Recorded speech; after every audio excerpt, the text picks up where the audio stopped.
Hello, hello, beautiful people. It's Saoirse here on our day 2 of the Rise of the Rebel Matriarch Leadership Summit. And today is all about decolonizing birth to heal the earth. And we have some incredible speakers and facilitators here to share their insights and their codes and their downloads around what it is to decolonize birth and why it's important to heal the earth at this time. So today I'd like to welcome some of our gorgeous co-authors from the Rebel Maha Healing in the Time of the Feminine book. We have Maha Musa, who is coming in from Sydney, Australia. Is it Sydney you're in? Brisbane. Oh, Brisbane, sorry. And she is a sacred birth visionary, a mentor, a teacher, and a mother of 3 beautiful children. Maha is a Palestinian Lebanese woman, and she is a natural birth and breastfeeding advocate. She travels around the world and has created her own signature beautiful program called Embody Birth and Belly Dance Birth. And her education program has been in place for mothers to be and birth professionals since 1997. So Maha, it was such a pleasure and an honor to have you contribute to the Rebel Ma book. And you wrote the most incredible story, speaking out loudly, you know, with a clear vision against the violent injustices of colonization from the loving perspective of clearly embodied insight. And your writing really does honor the healing power of birth and offers the potent medicine of, you know, what you say in your chapter, a genuine boldness that remains anchored within integrity, even in the face of adversity. You say, and I will repeat it here just in order to, you know, anchor down, my child is your child and your child is my child. And that is the tagline, I think, of the Rebel Ma matriarchal movement, and something that we all need to listen to and anchor in more loudly and more clearly. So I would love to hand the mic over to you. And just really honoring the lands that we all stand on here today. We are coming in from, you know, Indonesia and Bali, where I am, in so-called Australia, where many of you are, in the UK and Spain and Ireland, and just honoring all the ancestors and all of the ancient matriarchs who have, you know, supported us in being here today to be able to share this medicine and wisdom from our hearts and wombs to yours. So I'll hand the mic over to Maha, and I look forward to hearing from you. Thank you. And as we say in Embody Birth, Mama-Skye, Mama-Skye. So as was said, yes, in the introduction, my name is Maha Musa. I'm of Palestinian Lebanese origin. I came to Australia as a 2-year-old in 1964. I've birthed 3 children as nature intended. My last at home at 46, my beautiful daughter, a beautiful home water lotus birth. And I breastfed her for 8.5 years. I was in the worldwide media advocating for public and natural term breastfeeding from 2012 to 2016, before it was fashionable to stand up for breastfeeding and advocate. And the media tried to discredit me and demonize me and demoralize me and discount me. And the more they did that, the stronger I stood in my truth. And I'm now almost 10 years post-menopause, natural menopause, sacred menopause. And at 62, I've been through the valleys and rivers of time and deep challenges. And I can say now that I finally settled into the wiser me to remain steadfast and centered through these next important decades. So today, as I pondered on this huge topic of decolonizing birth, it's a big, big topic. I did what I normally do now of late, and that is to trust in my transmissions, to flow through me with that trust, and trust that what's meant to be said and spoken today will come through me. So that's what I wanted to start with, just to share the transmissions I got. I don't force things anymore. I don't try to make things happen. I just stay in that spaciousness of allowance, which is what we teach in Embodied Birth for birth preparation. So birth has taught me, as I have taught Embodied Birth for almost 3 decades, as an independent voice. I sit under the umbrella of humanity, not a corporation, not the umbrella of the medical system, but under the umbrella of mothers and babies and humanity. And I look to see what are the gifts that birth brings us. And one of the powerful gifts is that through the birth portal of love, when we are intact in the experience, when we are honored and revered as women and mothers, and our babies are revered, we will raise consciousness for all of humanity. Because at the heart of physiological, uninterrupted, spontaneous, unmedicated birth lies the fountain of oxytocin. And that is the hormone of love that wants to reveal its artistry in a world that desperately needs her vision. That is the vision of love, oxytocic love. So raising human love consciousness through the way we are cared for as mothers and the way we birth is the missing link in wise spiritual teachings. From psychedelics to all kinds of somatic therapies, physiological birth gets overlooked time and time again. So all these practices that purport to change human consciousness to create a more enlightened world never address the profound ways we can evolve humanity through childbirth. So for me, birth is where we have the opportunity to feel what collective compassion and collective unity feels like in the body, the physical body, the energetic body, the emotional body, the sexual body, the mind body, the psychic body. And it has always been the missing frontier. Birth is the missing frontier in the world. So how do we repair this? Personally, I have always in my sacred birth work been forging a sovereign path forward for women to create and promote a new but ancient remembrance pathway that elevates her voice and her expression and her truth in its entirety, as well as her untainted by meddling and coercion, her story.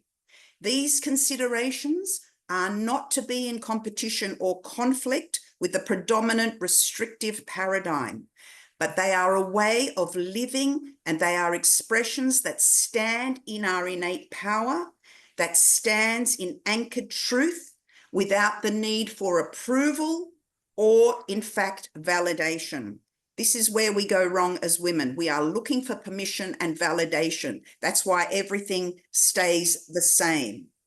So this is where I now see from my post-menopausal mountain view as I look out into the horizon, and I see that we as women do not completely allow ourselves to free fall into the untethered mystery of life because we are afraid of the repercussions, being labeled, for example, the mad woman, the madness in the womb, the hysterical woman.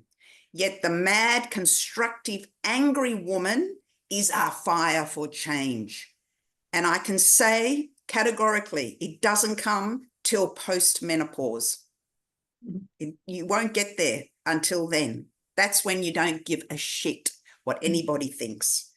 And I also want us to consider the somatic principles of birth and the female body.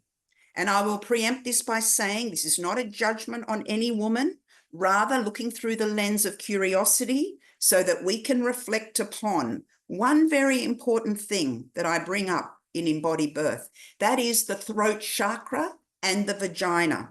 Now, if you think about this resonance between the throat chakra and the vagina, and we look out into the world, 25 to 30% of women have C-sections, some places 70, 80% of C-sections. So the physiological and psychological root channel of the vagina is meant to expand and open our voice to speak our truth.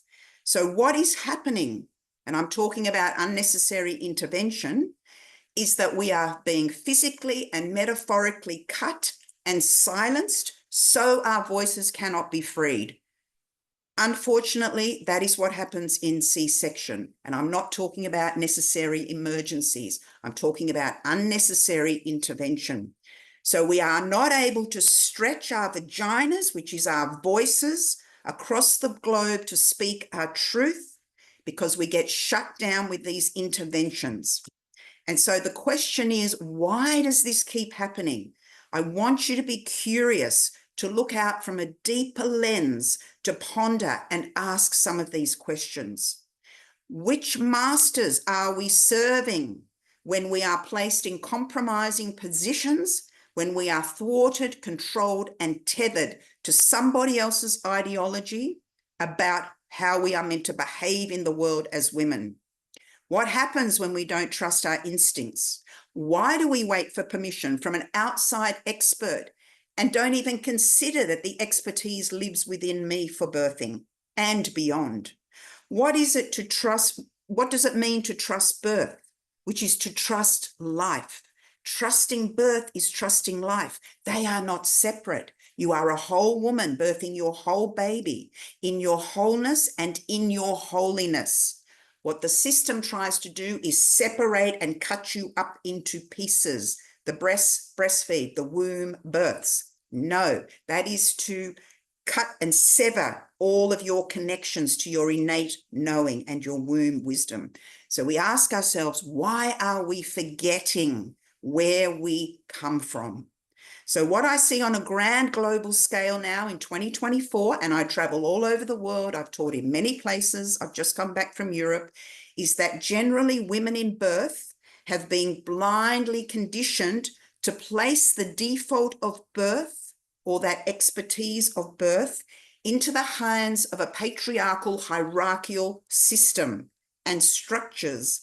And then any time we want to make change or voice our concerns, we find that we are doing it in opposition to this default, which I believe is an erroneous position. You are not to be in competition or fight that default hierarchy. That's the wrong approach. We must at all times, as women, as the matriarch, be courageous and place our own autonomous truth, experiences, and wisdom at the center to bring us all home to our hands, hearts, and wombs, so that we can embellish upon what we know and what we need for our children's security. To grow this her story narrative from a place of solid, anchored, reverent knowing, just as we grow our babies in our self-referenced sovereignty. We don't need anyone's permission. We don't need anyone's authority to do this. And we need to draw on our gallantry, all of us.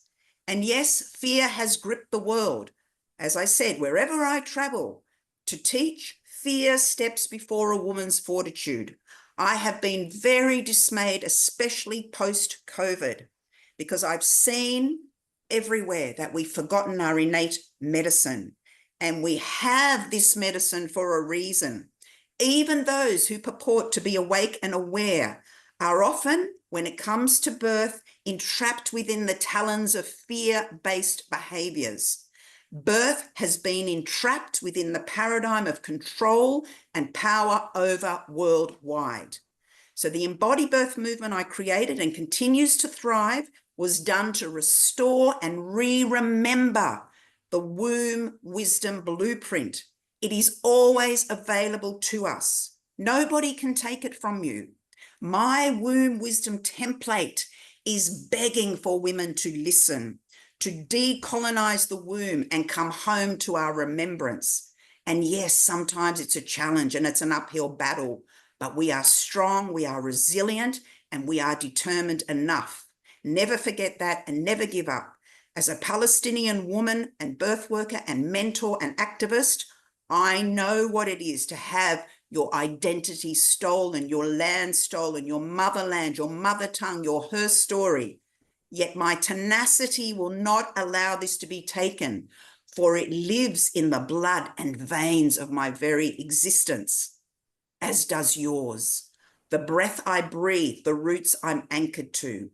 So division and separation is always the tool of the masters, and a mother's unwavering energy is the balm to this corrupt psyche.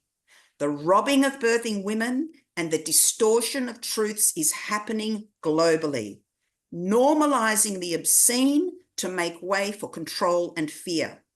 Yet it is my duty, not only for my children, but all children. My child is your child. Your child is my child. That is my advocacy.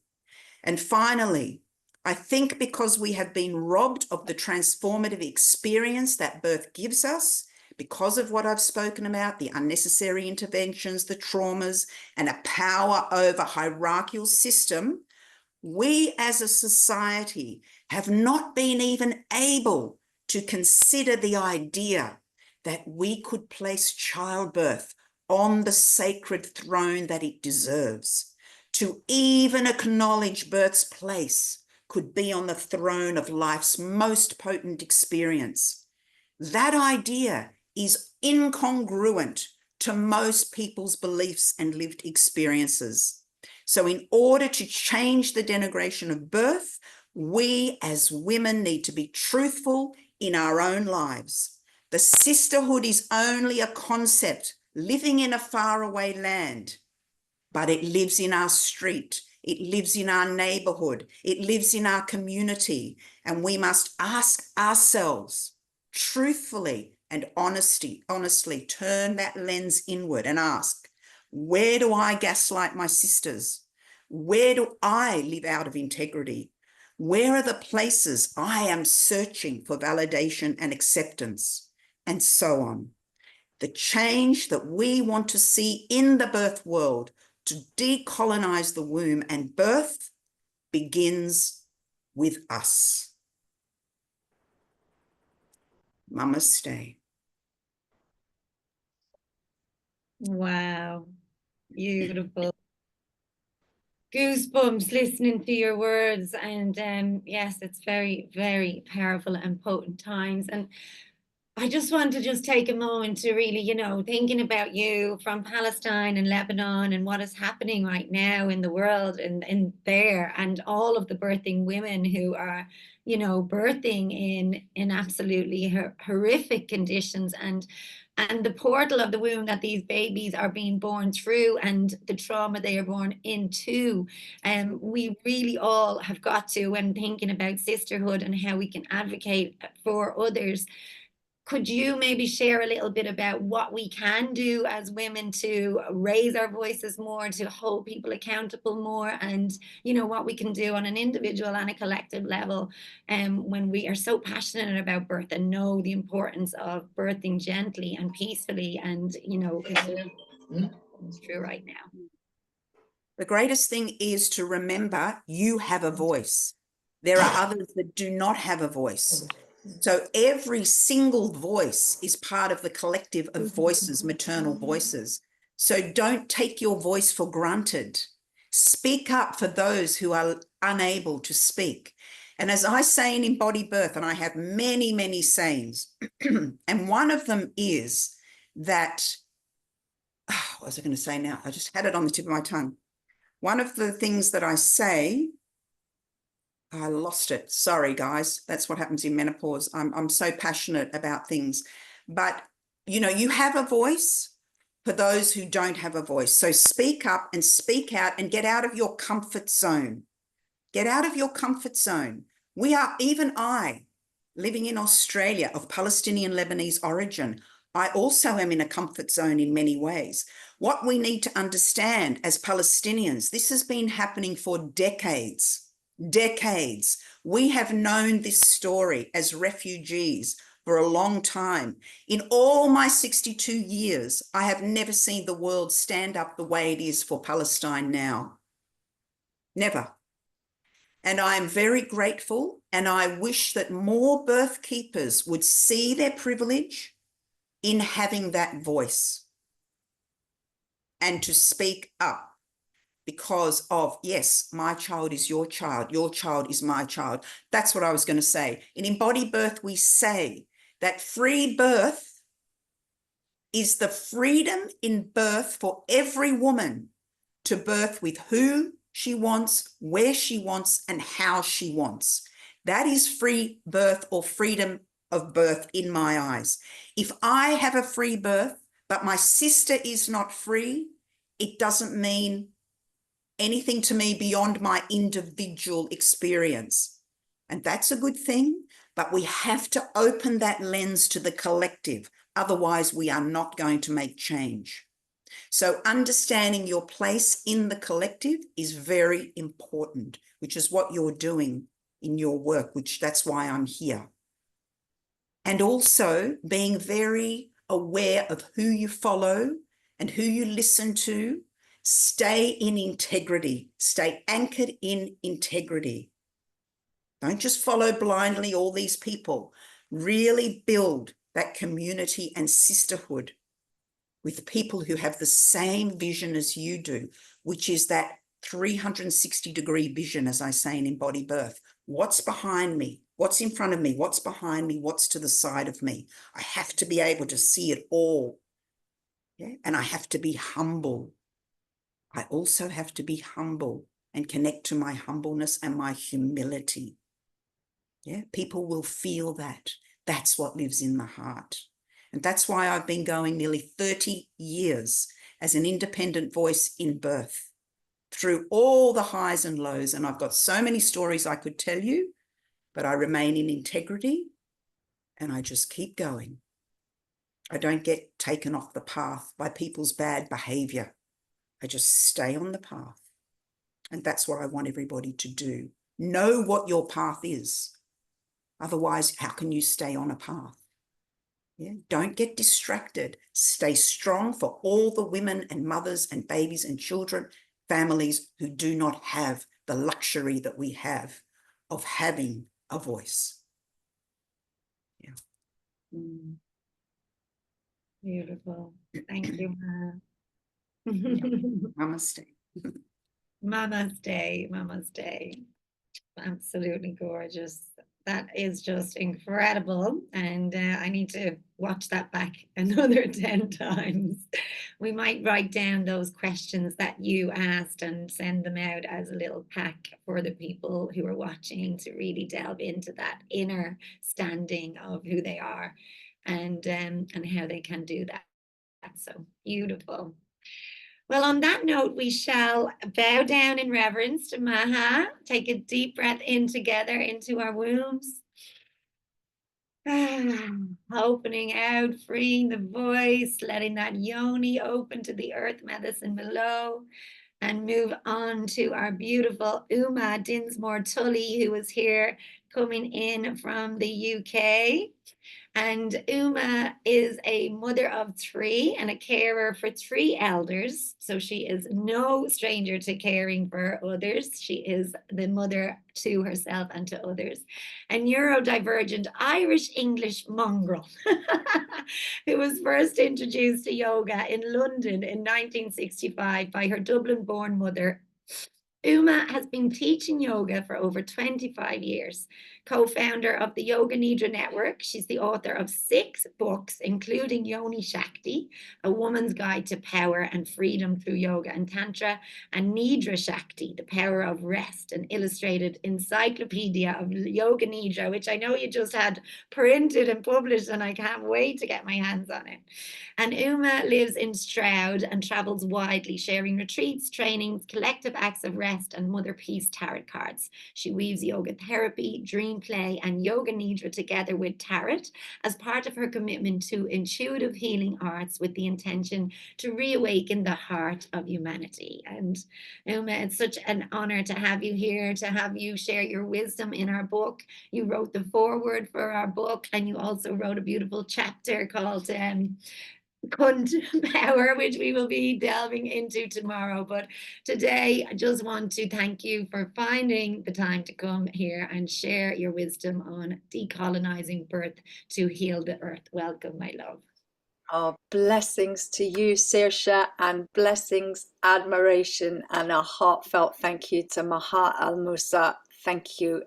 I hope that everybody gets to hear what you say. I want to amplify and underline and just cheer, because when we hear the voice from humility and experience that shares the truth of our interdependence, our interconnectivity, then we understand that, exactly as Maha says, we need to put birth at the center of our understandings of what decolonization actually looks like. And I'm sitting here as the granddaughter of a Dublin midwife, Eileen Waters. My grandmother was a midwife and was actively involved in the establishment of the active management of labour, which was an Irish invention. It happened in Dublin in the hospital where she worked. So I often feel that Eileen Waters is hitting there on my shoulder and we're expiating for the sins and uplifting the truth of how, when you witness birth and the immense transformational capacity, exactly as Maha al-Musa speaks about, the voice of those people who've actually experienced in their bodies an embodied reality, when you've actually experienced that power of birth, the trust in life is immense. It's immense. And that's not something that can be taken away. It can't be broken. It can't be removed. And no matter how many systems for managing birth, controlling birth, and instilling fear within us, and they're everywhere, it's never gone. It's within us. It's within each and every one of us, within you, within me, within everybody. And I think it's really important to put the whole picture together. I think this is, as looking at things from my ADHD perspective, whether or not that set of acronyms is useful, everything is friggin' everything. Everything is everything. So the work that I've worked with Yoni Shakti, which I wrote in 2012, followed on from work that established the importance of the mother's breath. That was one of my sweetest and favoriteest book that I wrote when after my second child was born. And the intention that I had in voicing what I saw, what I felt, what I observed as I connected with those people who'd actually encountered the power of birth, what I saw is that it all joins up, not simply birth as an initiation into the total and absolute immersion in the power of life, but that takes us into a connection with all the other initiatory moments in our lives that I'm not going to speak about now, but the first menstruation, the experience of menopause. And here I'm 59, I'm 2 years post-menopause, and I totally affirm what my dear postmenopausal sister has to say, is that at that point, particularly if people have had the opportunity to truly live, if you've truly lived and embodied the natural unfoldings of physiological birth, of breastfeeding. I was breastfeeding counselor for over 10 years and breastfed myself for 8 years, over my 3 kids, And what you sense is that when people have encountered those, I call them siddhis, they're like superpowers, but they're naturally inherent initiatory portals. I'll say that again. They are not medical emergencies. They are not processes to be controlled. They are naturally arising initiatory portals. What do they initiate us in? Into the power of life. Why is it decolonizing? To honor that the power of birth can change the world. And I'm going to echo Robin Lim's work, another Indonesian-based teacher, who's this gentle birth heals Mother Earth. Why? Because we are all part of her. And every single conscious and free birth, in the terms that Maha's talking about, when the birthing woman has chosen, is connected, is conscious with everything that's arising, that's a healing, because it frees us from any sense of fear and any need for the approval or to fit in with the processes of whatever machinery of birth may have been laid out for us. And what I see over and over and over again is that because everything is everything, and because the power of birth is so immense, it's the big one, it's the big initiatory portal. I mean, menopause is very large. That's a very large portal too. And large, I mean like transformatory at every level. That because the power of birth is so immense, and because it's connected to every other kind of freedom that we have, freedom from menstrual shame, freedom from the menopausal power that people run screaming from because they've not had the opportunity to engage with the initiatory portals of birth and of menopause, of menstruation.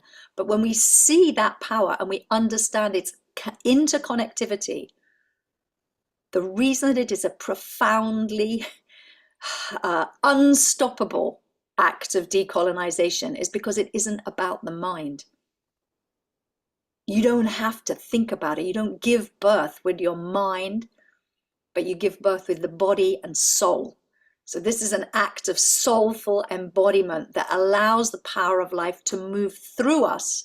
And that is the exact opposite, but I don't want to set up a dichotomy here because I'm with Maha on this. The fighting is not going to get us anywhere, but the consistent, absolute, lived, embodied connection with the power of birth directly connects us with our intuitive knowing, right? And that's present when we free ourselves from menstrual shame and from all the shames and the fears around birth. When you listen, and I've listened for years now, I've been doing this work. I first gave birth in 98, right? I've been pregnant 5 times. I have 3 living children, and each pregnancy and each birth, and I believe that those pregnancy losses are also there. They're also a kind of birth portal. So I do want to speak to that. You know, anybody who's experienced a pregnancy for any length of time and then isn't pregnant anymore goes through some form of portal. So that includes everyone who has terminations and pregnancy losses and stillbirths. Those are also births, and they birth us, not just the babies, you know, the babies that are living and the babies that aren't. It births us as the mothers who are letting this move through us. It births us into a new version of ourselves that helps us understand the interconnectivity of all of these powers. And the reason that's decolonizing is because the whole fundamental tools that are being used to maintain empire, capitalism, and the violence is about separation. Every occupied territory and every occupied mind and body that separates us does that through fear and a sense that we can't possibly connect or reconnect, that it's too hard, and that we need this machinery. Why? To keep us separate, to keep us separate from the natural unfoldings of birth, to keep us separate from our natural humanity of feeling exactly that every child is ours, that every birthing person in the world is part of this interconnected, energetic, physical and embodied field. And I want to speak just briefly about the structure of understanding that I have found so helpful that comes from yoga. It doesn't mean yoga the way people think of colonized, extracted yoga in studios. It's about an understanding that we have 5 bodies, not just one. We have 5. And at every dimension, the experience of birth, when we allow that to move through us, will totally overthrow any power that attempts to control or limit any of those bodies. The first body is the physical body. Yeah. And we could go on for a very long time about how everything about living in a female body is beset by difficulties that try to disconnect you from how it really feels and what your sexuality, your emotional experiences, they're all embodied. So to reconnect to the physical body in whatever way works, dance, movement, being in nature, whatever people do. Yoga is one of the things I do, yoga therapy as an embodied experience. That's only one body. The second body is the energetic body. The idea that we are not simply the physical body, we are pervaded by and surrounded by an energetic field, which of course connects us with everything else. And during pregnancy, what happens? We inhabit the energetic field of the child that we carry. That's the energetic field that comes straight from the source, and that connects us to everything that's alive on the planet, including the planet. There's decolonization right there. We are not separate. Borders are scars and violences on the body of the earth, the way that scars on our body, you know, separate the energetic field too. And we can heal that. It's healable, right? We just have to recognize it and then it's gone, isn't it? The moment the third body after the physical and the energetic is the mental and emotional body. So all of the stories that we hear, the uncultured ideas, the senses of emotionally conditioned responses, all of that, that's another body. And once we recognize how that body is affected by the other 2, then real freedom starts to happen because it is integrated. And this happens in birth too. The 4th body is key. It's the intuitive wisdom. And the intuitive wisdom is clearly built upon and an expression of the free, unfettered, flowing power of all of the other bodies. Yeah. And then the last body in yoga is called the Anandamaya Kosha. It means the never-stopping dancing bliss field. We're part of that too. And that, it gives us a sense of purpose. That's why I'm here, because I can feel Saoirse's connection. And that's a collective experience. And there is nobody free, and there is no liberation, and there is no empowered birth without all of us doing that. We all connect to it. So every single experience of that amplifies and uplifts everybody else. That's why I don't friggin' shut up about it, because I recognize that anyone who's encountered that is an unstoppable force in the service of life.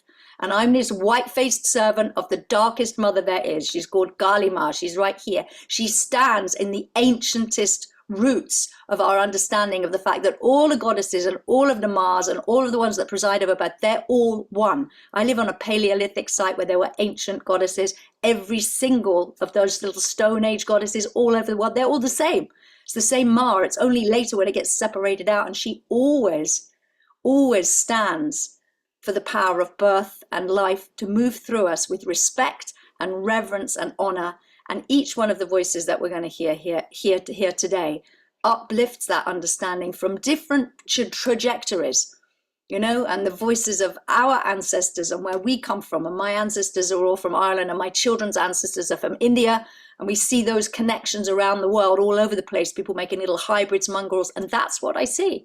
Having lived in London for 27 years of my life, love is the force of liberation and change, because every birth that happens that brings together all these extraordinary cultures from all over the world is another upliftment for freedom and liberation. And that's why liberating birth and empowering the mothers of the world in all 5 of their bodies to feel absolutely free to follow their intuitive wisdom, that's a radical act of decolonization, and it needs to be totally centered.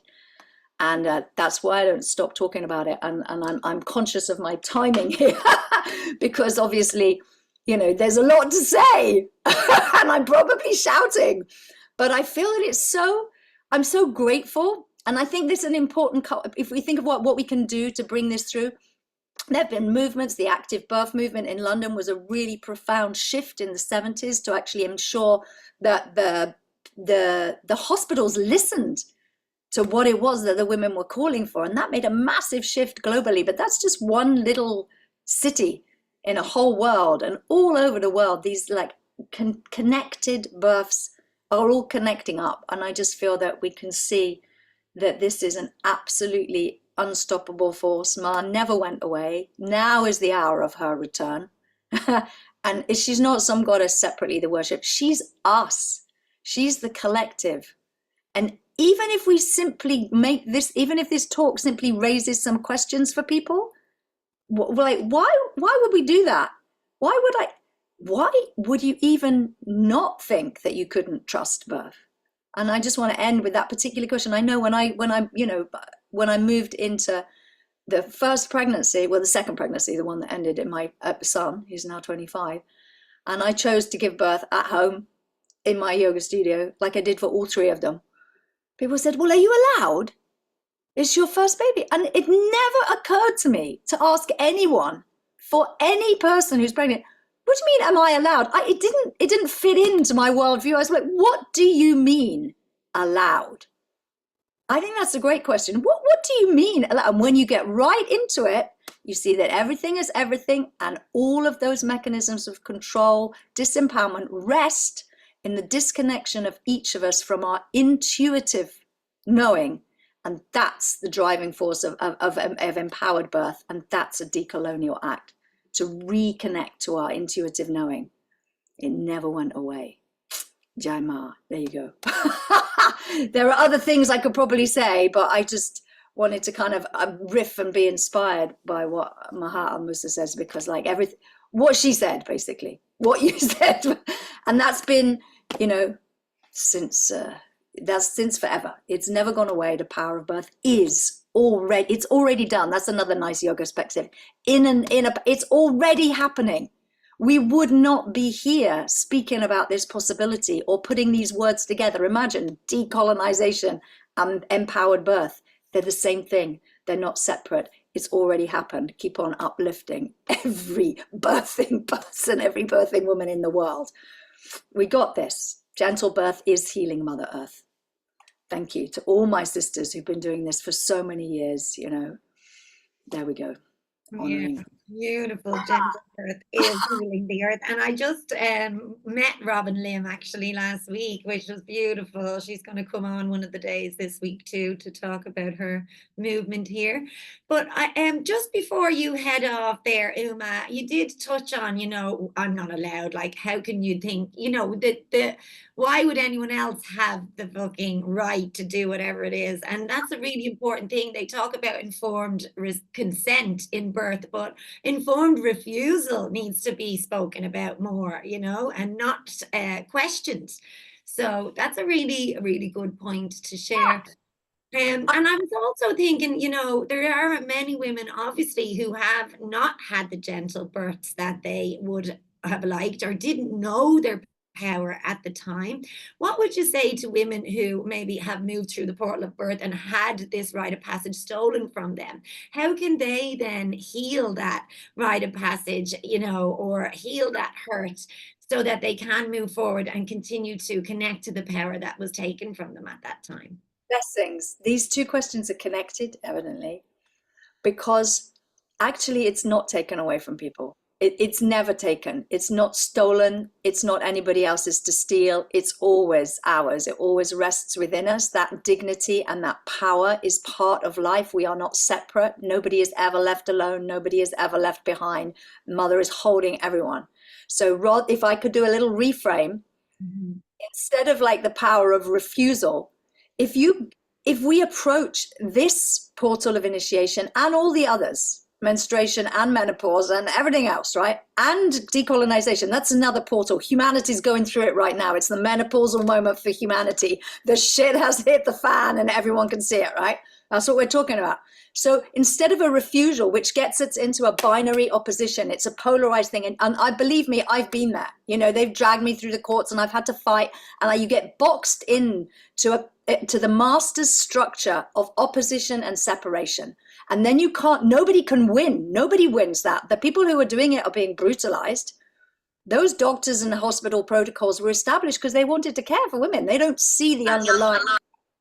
And the key thing that's really important is not to cultivate this culture of right to refusal, but the right to real liberation, freedom is that you don't have to refuse. You simply stand in your power because it can't be taken away.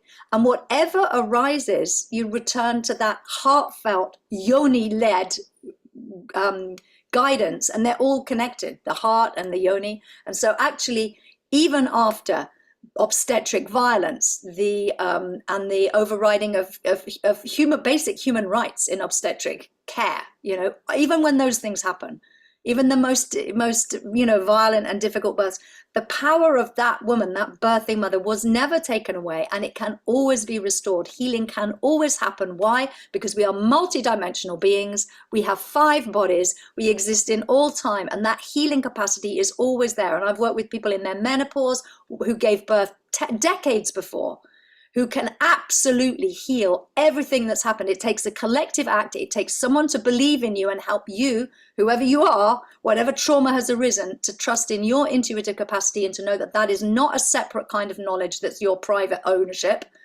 and that idea is not even a real thing. That's an overlay on the nature of reality. And we live on a planet where there is plenty for everyone and there's enough intuition and power to go around. We just need to speak up for it and share it, and sidestep out of the conflict into a field of absolutely profound healing. It happens all the time. It's happening here. We're doing it now. We're part of that healing. Yeah. Love that. Thank you. Thank you so much. Oh, what a beautiful download. Let's all take a deep breath into our wombs. Bow down in reverence to our beautiful Uma, and we will move on to Imuna Flow, who is a proud descendant of the Anunga people. I don't want to ruin this now. I'll try my best. Of the Pitjan, Jatjara, and Yankunt. Do you want to maybe say it? Anunga, Pitjantjara, Yankuntjara. Okay, beautiful. That was great. Groups in the central desert of the continent known since invasion as Australia. The merging of her Indigenous heritage with European and Tunisian bloodlines has led her on an intricate path of belonging and connection to country.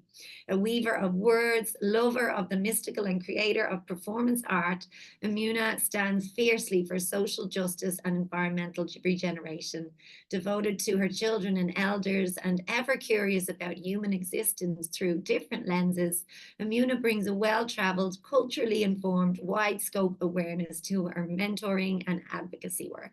Imuna's fulfilling and undisturbed experience giving birth to her 3 children at home has affirmed her focus on supporting women to express their innate power and physiological blueprint along the continuum of the female experience. She lives with her polyamorous beloveds in a multi-generational, multicultural, blended family on Bundjalung country in New South Wales, Australia. So thank you, Imuna, for joining us today. And you also wrote the most incredible, chapter in the Rebel Ma book about reclaiming birth, and really doing it in a way where you are merging the ancient ways with this modern take on, moving forward, like what we are all speaking into here today. And I'm really looking forward to hearing what you have to say around decolonizing birth to heal the earth. So I'll give the mic to you, love. Thank you, Saoirse. Thank you so much for organizing this, bringing us together, and everyone who's worked on this to bring it to fruition. Before I start, I'd just love to come to a sacred agreement, understanding about how we're going to do the timing so that I know what I can head for with respect to everybody who is coming after me. And well, hopefully Imuna, or I know Uma needed to go, but hopefully everybody else is okay. And 15 minutes if you can keep it into that. Yeah, happy to. I'd love to acknowledge that I'm on the lands of the Widjabul Waiable people, and that this land is sacred, unceded land since time immemorial. And I have the great blessing to be speaking from these lands with elder endorsement support from the people that I work with here on these lands who are the traditional custodians here. I feel so grateful actually to be asked to speak after 2 incredible elders.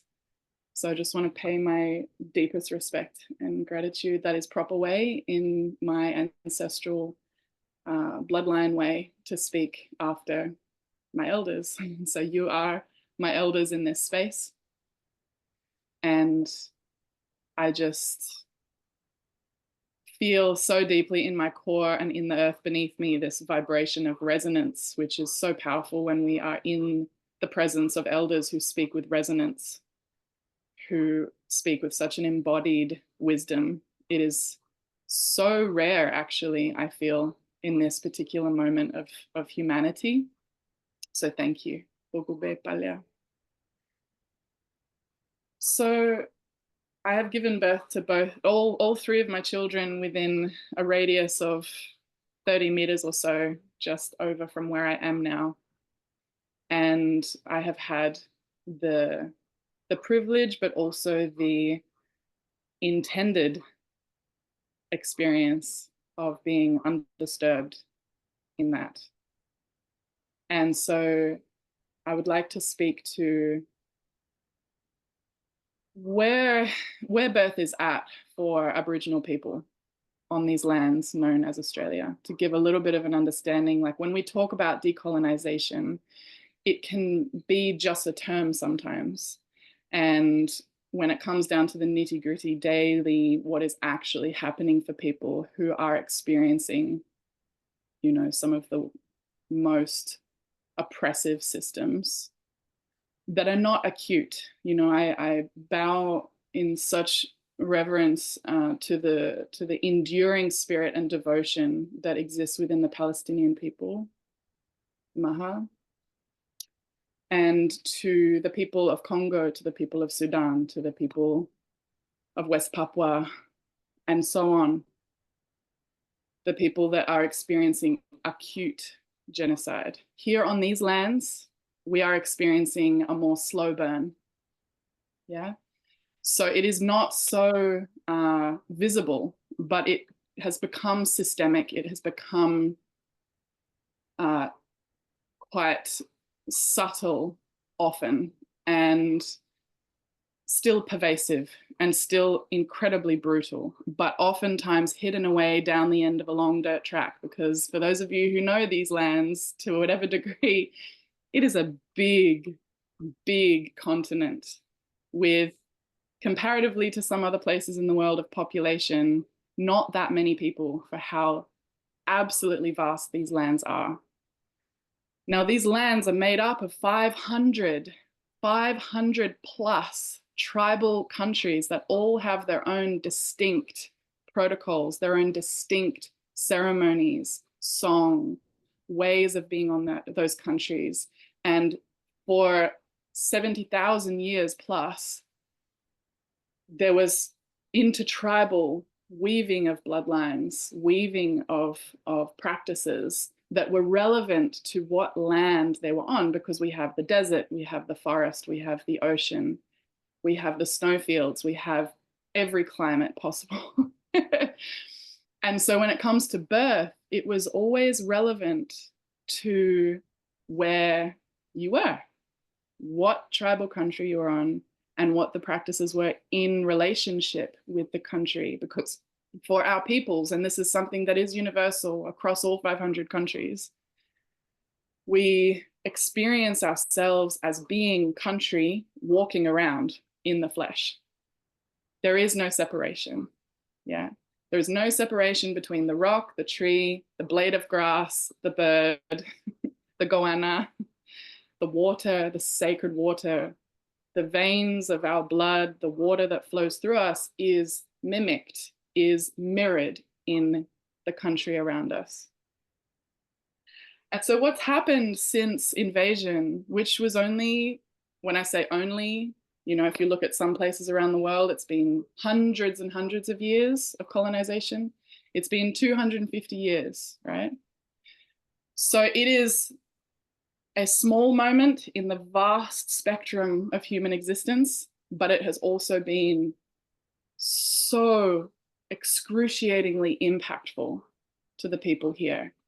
We've gone from 100% of these lands being original custodians to only 3% still identifying and belonging in bloodline connection to the country.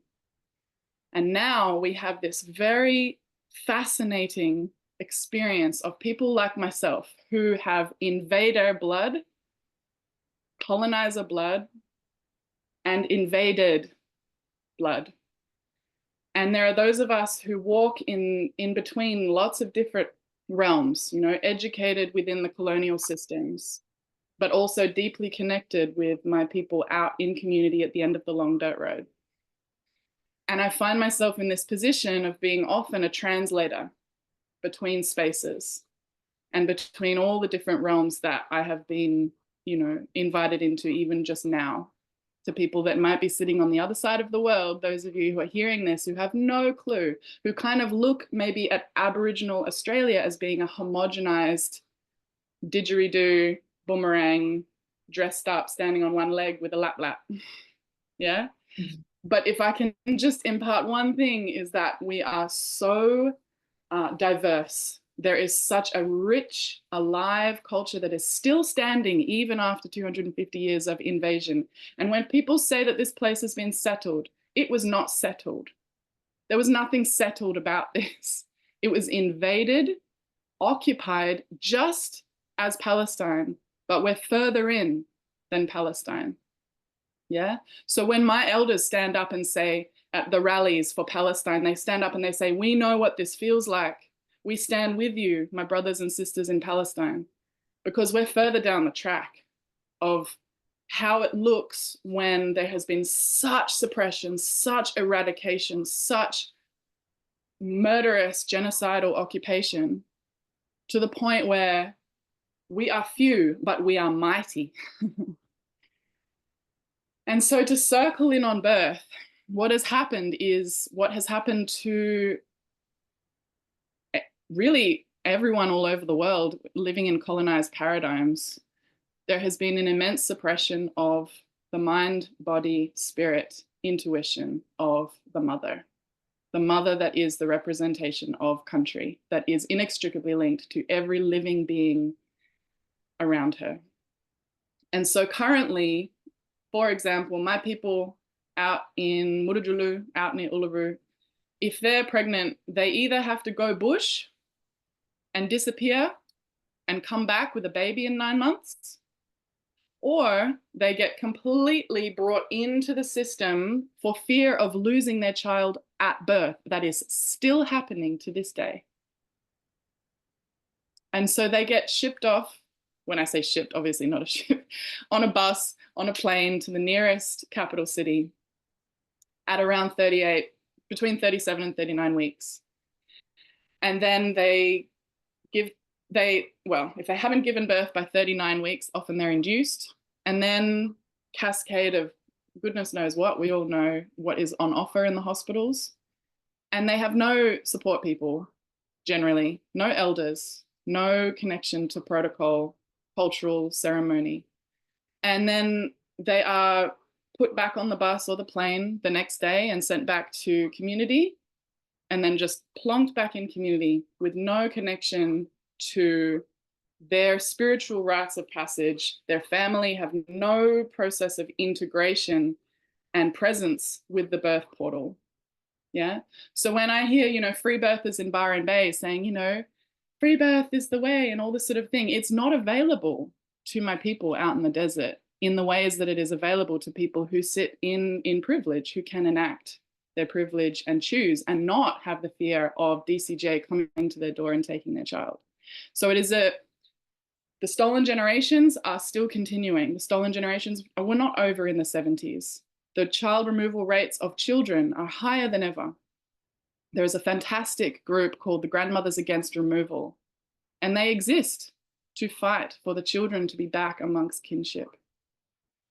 And so what I see now is those of us who are able to extricate ourselves out of the systemic, oppressive, traumatic systems and experience the blueprint of who we are as women and what is available to us, we are able to then go and yarn and sit in the dirt and yarn with the sisters, with the young ones, with even the elders who've had the traumatic births, and say, look, this was my experience.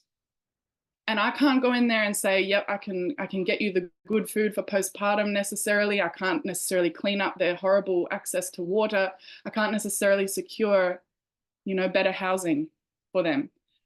But I can, and those of my titters who are now growing in numbers, we're supporting each other to reclaim the birth.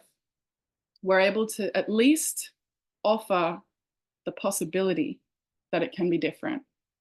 We're at least able to advocate for better support for our mobs, to remember that we can just have a windbreak and 2 fires. That was how, my grandmother told me, that was what her sister did.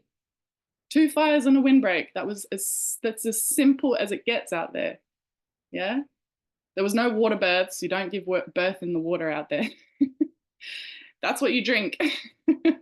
So when as you saw in my chapter, those of you who read it, my grandma was like very confused. She was like, what is this water birth business? Why are you in the water? Get out of there. You got to get on the earth, So it can be that simple. And I feel like that is what our role, those of us who are walking in the worlds who don't receive the degradation on sight.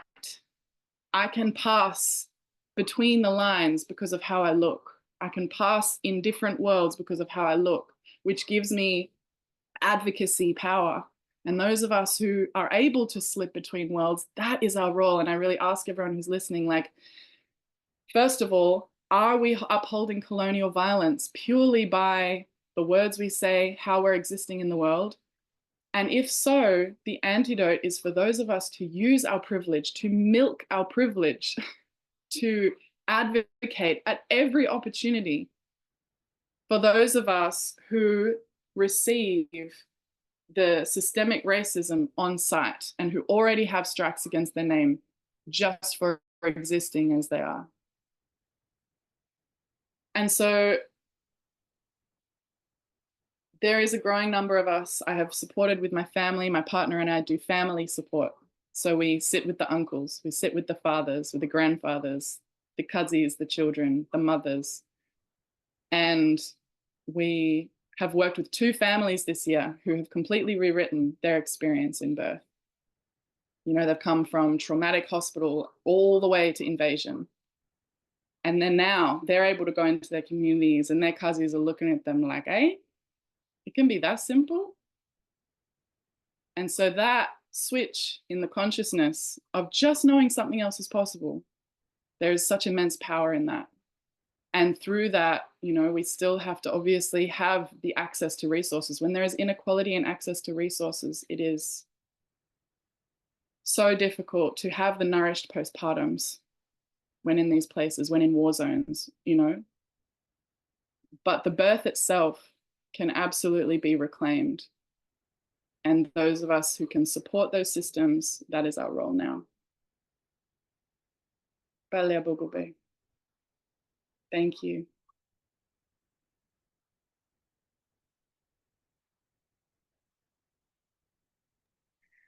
That was gorgeous. And yeah, it's so true. You don't realize, you know, what the actual reality is for people on country. And yeah, we've got to be a bigger voice, and beautiful work that you are doing to give everybody their power back there, you know.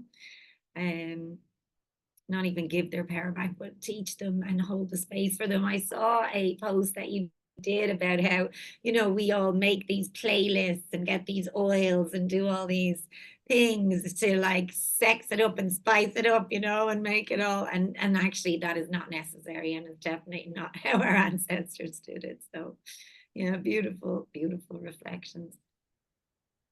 Yeah, they're all fun and everything, but when it can really be boiled down to like just being on the earth, can be that simple. Nothing comes, and yeah, nothing can help really at that time when you're in it, you know, when you're absolutely in it. It's between you and your baby and the earth holding you, and that is it. Beautiful. Thank you, sister. Really, really thank you so much to share that transmission. Let's take a deep breath into our wombs, bowing down in reverence to Imuna and her ancestors and her land and everything she's fighting for. And we will move on to our gorgeous Ice, who is with us. And she is, sorry, just 1 second, Ice. I'm literally just looking for your little bio. And Ice is a wild mother of 3 who is vibrantly passionate about living life to its fullest through ceremony, presence, alchemy, and play. Founder of Australian Ceremonial Cacao, she shares cacao infused with the wise energy of Australia, with the world, with the intention of sewing humanity together through love. So it's beautiful to have you here, Ice. And I know Ice contributed to our first Rebel Ma Rising in the Time of the Feminine book, and she shared a beautiful story about her awakening. And you know, it's an honor to have you here today. So Ice, I will hand the mic to you to share what is on your heart and how you believe decolonizing birth can heal the earth. And I just want to presence that I might have to run out just for a second. So if I do walk out, it's just because my kids are locked out of the house and I need to get a key to them. So just to let you know, I might have to run out for 2 minutes, but we are all here holding the space for you. Thank you. I want to first honor everybody and say thank you to everybody for your like amazing purpose and why and incredible stories. I don't really know right now what to add to that. That could be of the immense value that I feel everybody has brought to this space. All I can do is that's coming up for me is to share, I guess, a bit of remembrance from my own people. And I really love Uma's using the word mongrel. I freaking love that because in Thailand, where I'm from, where I was born and I was moved out when I was 6, I come from a village, it's a rice farming village, and I was always called a half child, and that really, I don't know, I didn't know how to feel about it. And then now hearing my children be called three-quarter children. And yeah, I don't know, I was a bit conflicted by this, but I love the word mongrel, and I feel like that's my new thing to embrace. Because it feels like there's this war of worlds. I'm too white to be accepted by my villagers, and then here I'm always asked where I'm from. And so now it's just about, with Australian ceremonial cacao, and I suppose my why is to sew humanity back together. That's the words I always get. Sew humanity back together. Humanity, the word humanity. Because if I were to, I guess, really speak my truth, I really acknowledge that we were brought here, created here by off-planeters, and we're kind of left here to our own devices, and we're just figuring out what we are as human beings. Where I come from, and I suppose I would be speaking to women who are watching this who perhaps haven't had children yet. Where I come from, I was lucky enough to be able to watch women come together after their babies. So in my village, nobody lived inside, as in nobody spent the day inside. We only slept inside. That was what our houses were made for. It was purely just mattress, mosquito net, and that's all we used our house for. Otherwise, we were always outside, and our houses are on big stilts because we flood. So rice paddies and everybody under the house. And I remember always going to this one house with my grandmother, and it would just be women sitting underneath the houses with cots hanging from, the ceiling, and hammocks, and just sitting around breastfeeding. And then the elders would be cooking soup or cooking something, and then the kids' jobs were to go find snakes or whatever we can find, bush foods to cook, and everybody just looked after each other. And I remember this in my mind so much when I became pregnant with my son, and I birthed him in a hospital. So my first birth was in a hospital, and my other 2 births were here in the bedroom here at my parents' house. And what a vast difference. I didn't know any better. I honestly believed that the people in charge at these hospitals knew more than me because they were more educated than me, and there was a lot of emphasis put on education. If you're not educated, then you don't know. You don't have the answers. And I didn't know. I didn't have any answers. And even thinking about birthing and all the different ways and all the different books, it was so overwhelming. I did not know where to start. So I was just told what to do, and I had an epidural, and I was told to push, when to push. I didn't feel my body, and I just didn't know what was going on. And he ended up being pulled out with a suction vacuum, they call it. And it was just the oddest thing. And then after that, it was just put on painkillers. And I never felt myself pretty much from the first surges. I was given morphine to leaving the hospital. And then the milk coming in was like the most painful experience I'd ever experienced, with nobody to help me. I was in a relationship as well at the time where I defended bad behavior, and I told my mum that my husband would look after me, and he didn't look after me. He didn't take the 2 weeks off like he promised he would. And I didn't want to tell my mum because I felt so ashamed that she would know I was with somebody who wasn't caring for me, and I could do it all myself. So that relationship's obviously in the past, and now I have this amazing person. And I knew I think it just comes for a lot of women after we birth our first babies, especially in a hospital setting, we finally kind of realize the power that we do have and the choice. And I guess I would be speaking to any woman who was watching this who, you know, you always have the choice, like now, and you always have the power now. You don't have to give that away, whether it be your first or any. And I used a position of privilege where I could afford home midwives and home care. I guess I don't really know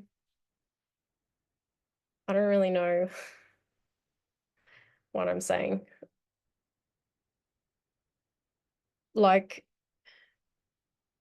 you can have money to afford this, and it's not fair. It's not fair that I had money to be able to afford this. So, and then for the women who do want to have this experience and like can't, I wouldn't even know where to advise to go from there. So I'm at this place where I think, yeah, I don't really know where to go or have the answers for that. But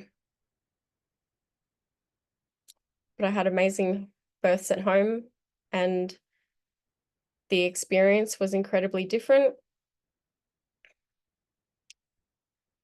And I realized, I guess I could go, I had an epiphany during the birth that I wasn't just birthing me as a mother, but I was birthing a grandmother, I was birthing a grandfather, I was birthing an uncle, I was birthing a father, I was birthing an older brother. And the portal just includes everybody. Because where I come from as well, my child is your child. So everybody's child is everybody's business. And if a parent dies or if somebody can't look after a child, immediately they'll be absorbed into another home. There's no such thing as foster care. And all we can do now moving forwards as women, I think, is to come together and create our own organizations, because nothing's going to be organized for us. Nothing's going to happen for us. And we have to come amongst and be our own presidents or our own leaders and get together and create our own organizations. Because I think when we realize that we cannot continue to hand over our power on a plate. I mean, my husband said today, we're the tables of these people. They'll just keep playing on our backs. If we keep bending over and giving them our backs, they're just going to keep playing on our backs. So don't bend over. Don't give them your back. And I would want to see every woman be allowed to birth how she wants to birth and be fully supported pre, during, and post. Because postpartum care is very, very much completely forgotten in the Western world. It's like, have your child go home and that's it. So I think, oh my God, if we could just create like villages for women to just come and live at, so they can give birth and then stay together until they feel even comfortable enough to leave or not leave at all and just stay, that would be amazing. That's what I could see possibly happening. I might even create that in Thailand. I was saying to Andy, my husband, I think like we just need a village to come to all just come and live. And then we just build another house and another house. And then it's just our own complete new civilization of women coming together and looking after each other. And also our men being able to find themselves and be men and be balanced men who can be there for us too. During my birth, my husband just did Reiki on me my whole birth. He just Reiki'd me, and it was just the most amazing, beautiful way of being held by him. And yeah, so that's my story. Thank you, everyone. Beautiful, honey. I'm sorry I had to run out there, emergency to tend to, but yeah, I totally agree with you as well around the, the men stepping up and holding space. It's lovely to see so many men that are, here, that are supporting us to help us reclaim that rite of passage as our own and to support us in navigating that portal, so beautiful. Thank you so much for sharing your story. And let's just take a deep breath into our womb.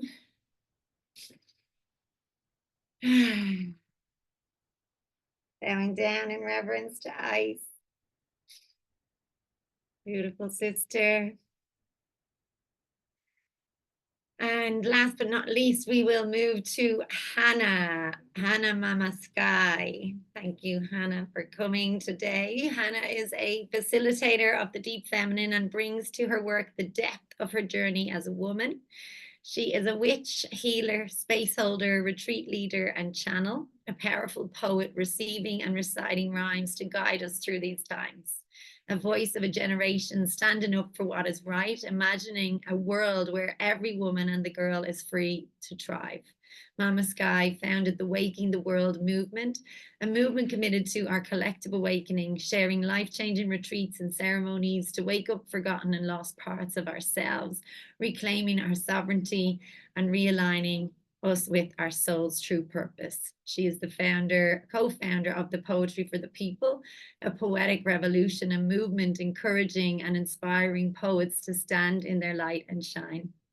She lives in service to and has now been working in the healing and wellness world for over 20 years. Hannah now holds womb healing and empowerment retreats for women and birthed Waking the Goddess in 2017.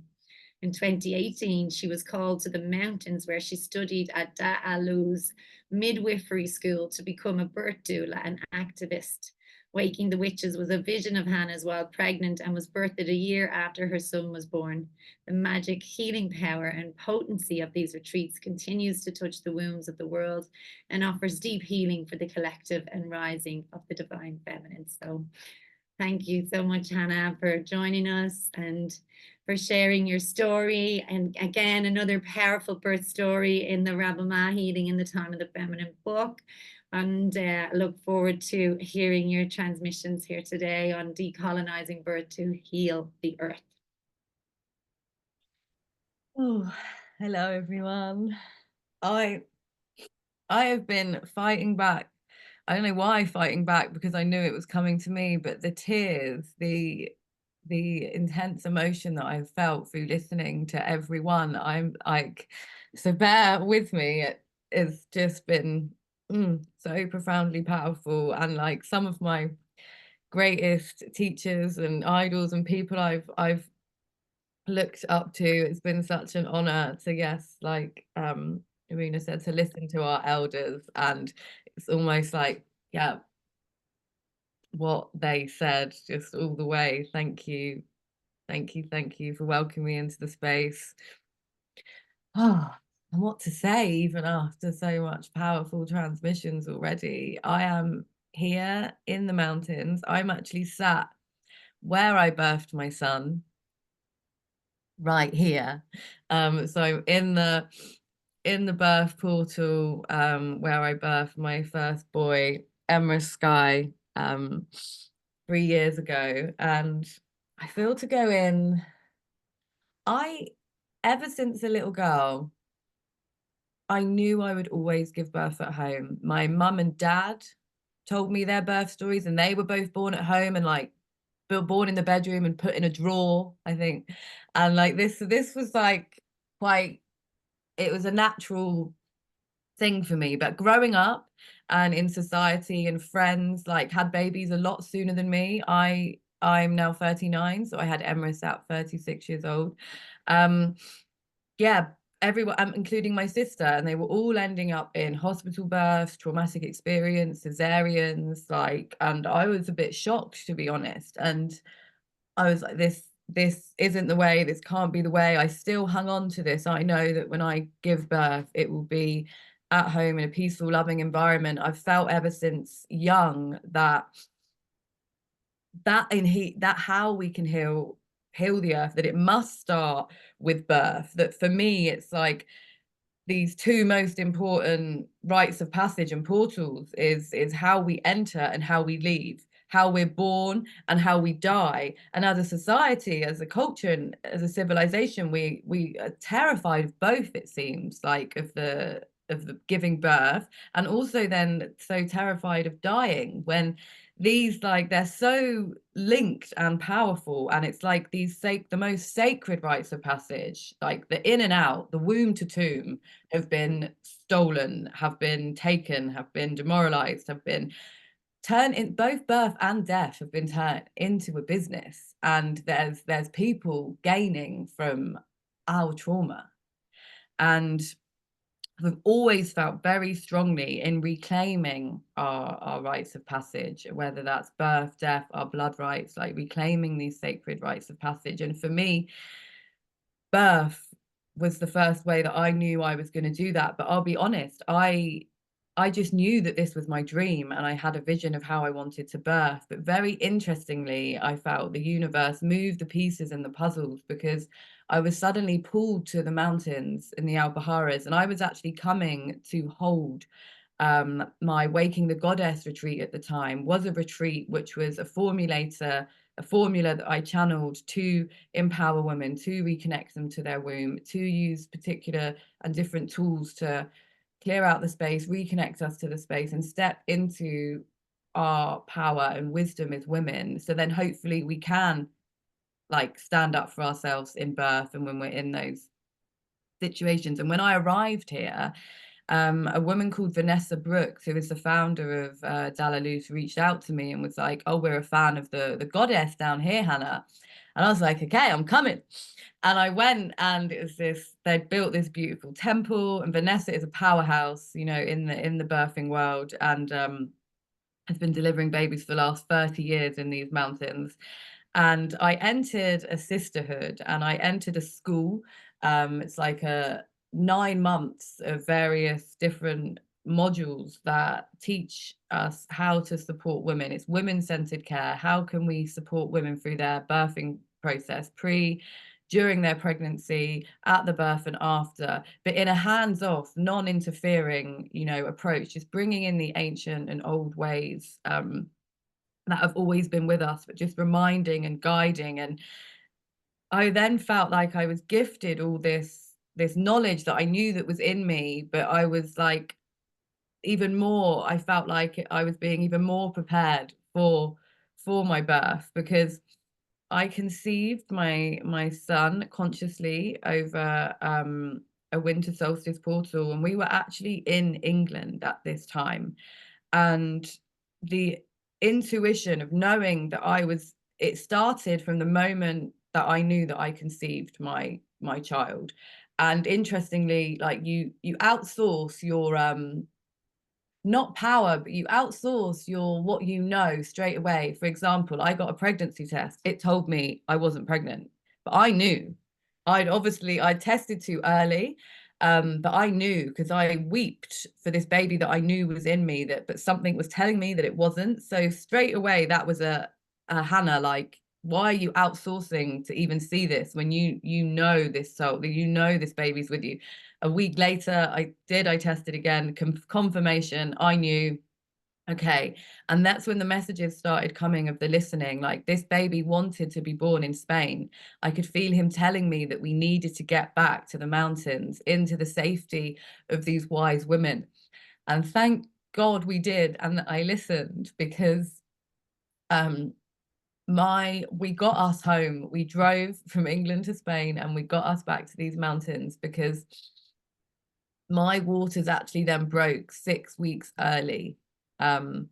Much to my family's distress, I actually left the country on the date of, like, my second scan. Like, I was out of system, not doing any of it, and they were begging me to stay and be scanned. And there was a real, like, I actually left on the day of the scan. It felt really powerful, like, fuck you, no one's telling me what's going on with my baby or how I'm going to birth my baby. We actually sailed off on the boat on the day of, like, the 20-week scan or something.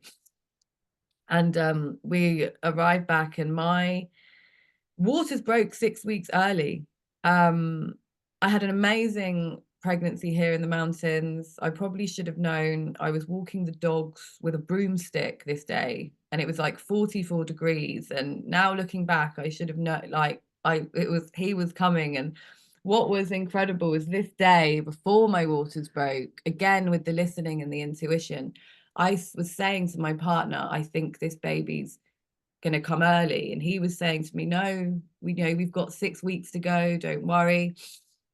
And I started creating like a vision board to just take my mind off what I was feeling. And he was coming through the vision board. I actually, on this vision board, it says, my water babe is a blessing, happy birthday.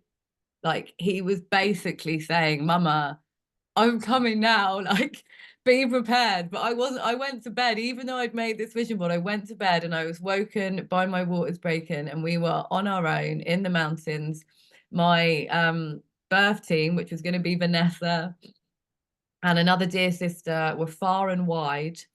And I was like, fuck, like I wasn't necessarily prepared for that. And I really felt, for me, I'd always trusted, I'd always lived a life of trust, and I really felt it was this moment of like, you've always trusted, like, will you show me now that you really trust, and you trust in yourself? And everyone came, and we had to have serious conversations. There were conversations of, would he need resuscitation? Would he have, I felt it's a real grey area, that 33, 34 weeks area, you know. And I knew in that moment why I'd had to come, because had I been in the UK and that had happened to me in England, my family would have forced me into hospital. I know they would have intervened. They would have, if not induced me, potentially a C-section to get him out. And because my waters broke on Monday, my baby Mama-Skye wasn't born till the Thursday. So I was open for 4 days,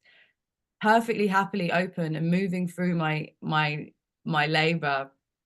But had I known, because of the time of my gestation, they would not have allowed those waters to be open for that long. I had even foreseen, if I had to, for any reason, go to hospital, I was ready to lie and say, oh, they're just broken now, because I knew the longer they fought, they'd accuse of risk of infection and everything. But I think when you know, like, I was keeping myself clean, I could see my waters were running clear, I could feel my baby, I was checking in with myself and my baby. And had there been something that had alarmed me, maybe I would have taken different action.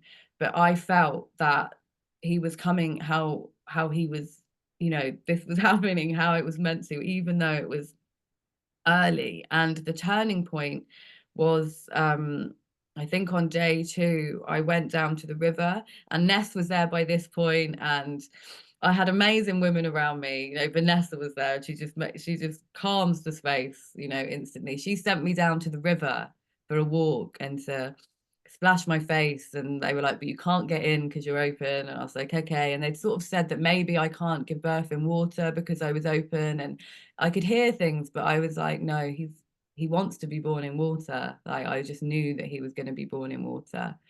And when I went down to the river, I sat on a rock and I had my partner with me, and a dragonfly, a big green and blue dragonfly, flew and landed on my vagina.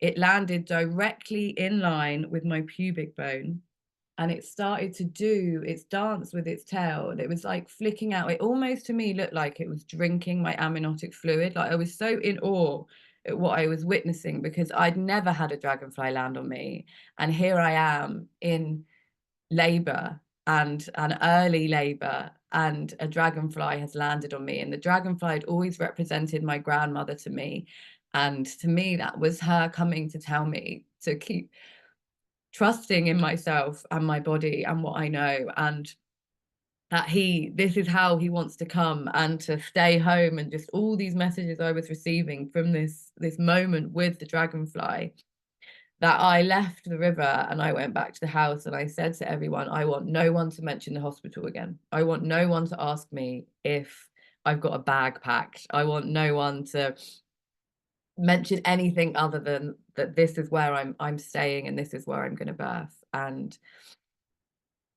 we got the water filled by filtered spring water so I could be in the water, and he was born 4 days after my water breaking at home, right here where we're sat. And I'm just so grateful that I listened to my intuition all the way out, all the way through.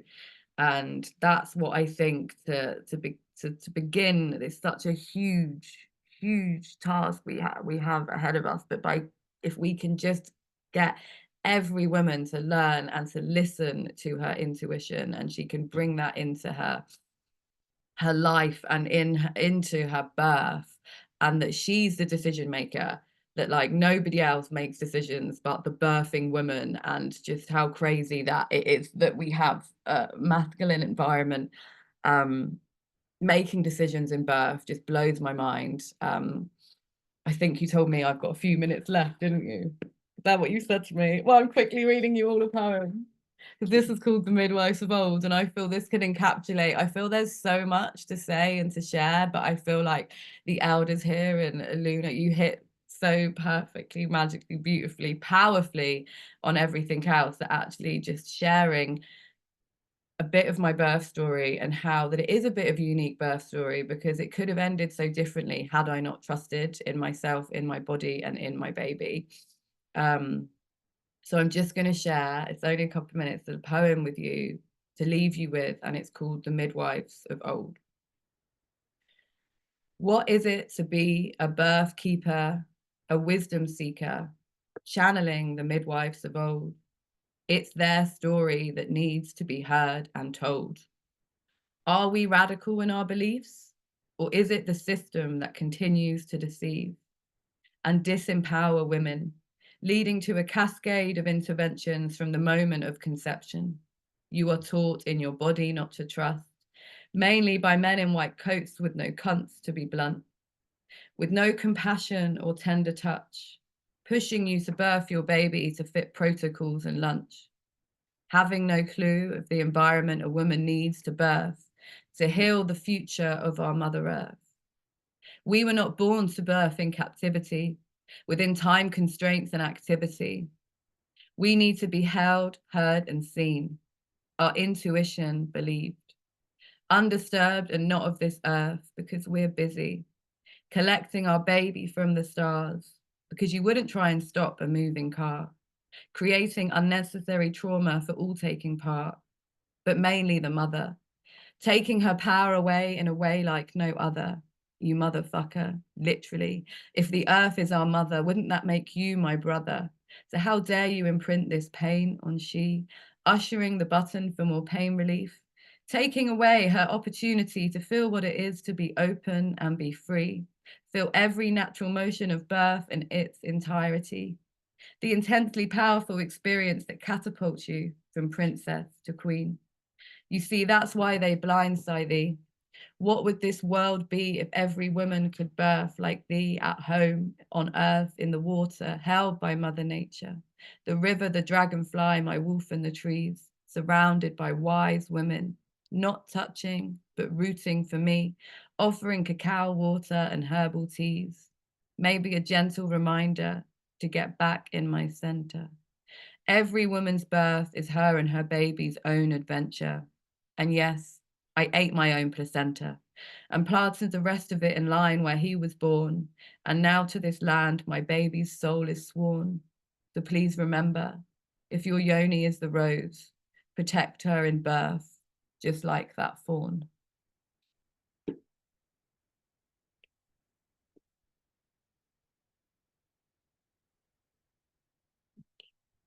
Thank you.